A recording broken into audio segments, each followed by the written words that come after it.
What's something you were embarrassed about that you embrace now?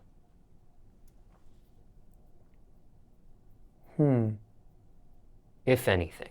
Something you were embarrassed about, maybe when you were younger, that you embrace now.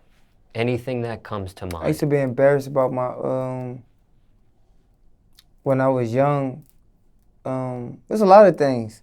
Like I used to be, like I was born pigeon-toed, so the ways I walk, and now I don't care. I used to have like a little speech problem when I was young. I can't pronounce certain words. I still actually the same way though. Now I'm just a little better at it, but it's like certain words I can't pronounce right. When I first started getting shot, like my gunshot wounds, I hated it. I'm like, man, that's why I used to cover them up with tattoos, but now I'm like, it's whatever. So let's break some of these elements down. When it comes to being pigeon-toed, is that something that's scientific or medically a reason for, if you know of? I guess I'm scientific. I guess you're born like that. The doctors wanted to break my legs when I was a kid, but my mom ain't let them, so she bought me these special shoes. They're like real expensive, I heard, and it's supposed to like you wear them when you sleep and all that, and it straighten your legs out. That's why my kneecaps like it's weird. Like my kneecaps on the stick out the opposite side the way my feet is. It's weird, but that's what it is. Did it help? I mean, I don't know. Still pigeon-toed, I guess. I still walk a little different. Is this something that runs in your family? Are there other family members in your immediate family like that walk like that or have that pigeon-toed style, or are you the only one? No, it's like the only one.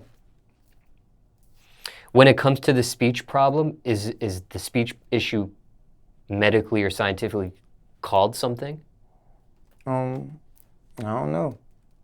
I guess because it ain't like I really had like a real speech problem. It's just that some things I'm like, I just like don't pronounce right. Like I don't know, like certain words, like or like a slur, like it's like I don't know, it's weird. I don't know.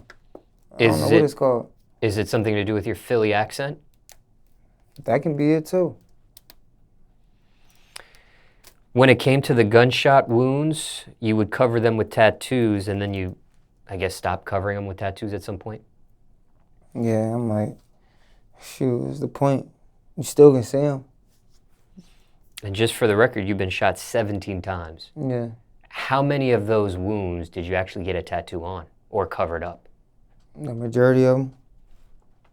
All the ones, like, mainly, all the gunshot wounds I got up here is damn near, like, covered. Only ones that ain't covered is the ones that's, down here. When it comes to covering a gunshot wound, is there any more or less pain getting that particular tattoo versus another part of your body that has no wound at all? I feel like it is. Like it's more sensitive or? Yeah, it's more sensitive. Like the ones, especially the ones where I had like surgery at, like my stomach and. Was there ever a gunshot wound that you attempt to get tattooed that you stopped from finishing up because you couldn't take it anymore or it was too much of a hassle to deal with or? Yeah, my stomach. But I eventually just, whatever. And when it comes to these three elements, the pigeon-toed, the speech issue, the gunshot wounds you would cover up, were you ever teased or bullied for any of these things?